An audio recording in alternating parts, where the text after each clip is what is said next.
The bridge of the Celestial Harmony erupted in sudden chaos as a barrage of plasma fire ripped through its fragile diplomatic shields.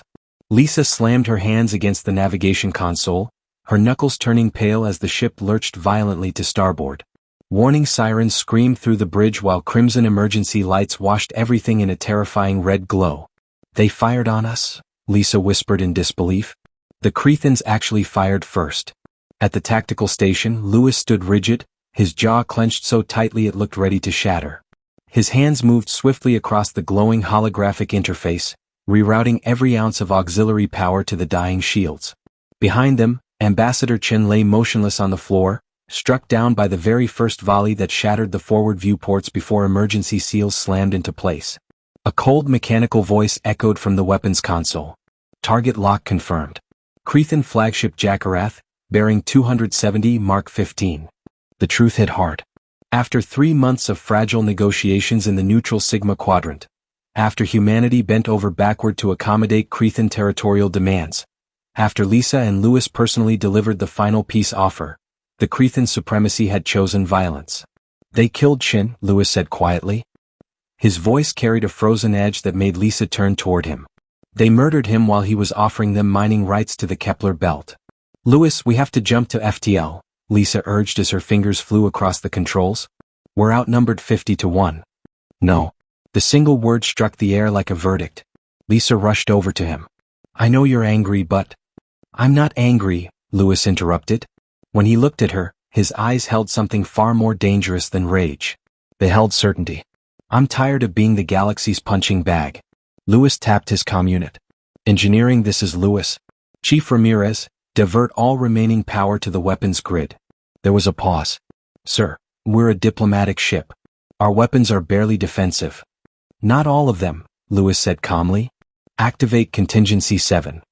Silence followed. Then Ramirez's voice returned, low and grim with understanding. "Aye, sir," spooling up the railgun. Lisa's eyes widened. "The railgun? That thing was designed for asteroid mining. It's never been used in combat." Lewis didn't blink. "Then today it gets its first battlefield test." Through the shattered viewports, the Crethan fleet advanced in flawless formation. 17 massive warships, their hulls wrapped in chitinous organic armor that had turned entire star systems into graveyards. They had crushed the peaceful Valaxians. They had enslaved the Methyl Collective. They had pushed humanity's borders back 3 times in 1 decade. And every time they did it knowing humans preferred treaties to warfare, knowing humans always backed down. The Celestial Harmony shuddered as its conventional plasma batteries fired a weak volley in defiance. The shots splattered harmlessly across Crethan shields like raindrops against glass. But deep within the ship's engineering core, something far more terrifying awakened. The railgun had been installed during the Harmony's original construction. Back when it was still designed as a dual-purpose vessel. Diplomacy above, resource extraction below. 60 meters of electromagnetic acceleration coils lined its frame, capable of launching a 1-ton tungsten rod at 3% the speed of light. It could shatter asteroids from thousands of kilometers away. No one had ever tested it against a living warship. "Railgun charged to 90%, Ramirez reported.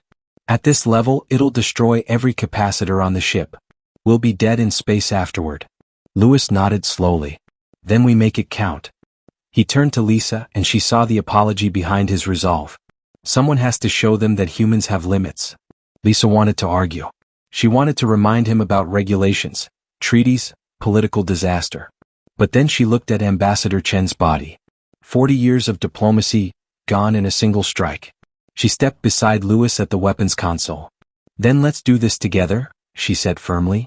"Target the flagship." The Jackarath filled their screens, colossal, monstrous.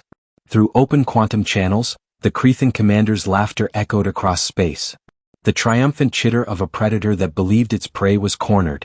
"Railgun at 100%, Ramirez announced. "Firing solution locked." Lewis hovered over the trigger. "In 3 seconds, he whispered, "everything changes." In those final seconds, Lewis understood what this meant.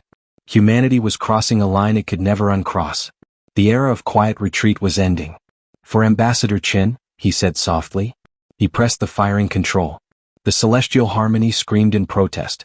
Every light aboard the ship collapsed into darkness as every last electron of power surged into the railgun. The electromagnetic coils roared like a god awakening.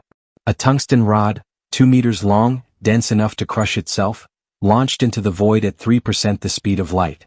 It crossed the distance to the Jackarath in just 1.3 seconds.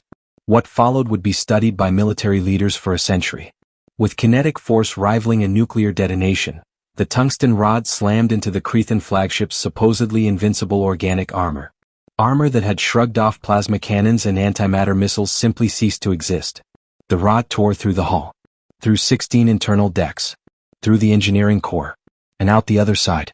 The Jackarath did not explode. It disintegrated. One moment, a capital warship. The next, a rapidly expanding cloud of molten debris and vaporized crew. Silence crashed across all comm channels. For the first time in recorded history, a Cretan fleet hesitated. Then panic set in. The remaining 16 Cretan warships snapped into emergency FTL jumps in a desperate retreat. On the bridge of the dying Harmony, Lisa and Lewis stood in complete darkness, watching the enemy flee. "Command is going to court-martial us," Lisa said quietly. "Probably," Lewis agreed with a faint, grim smile.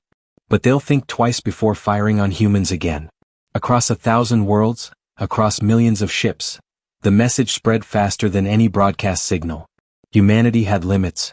And if those limits were crossed, the Railgun would answer.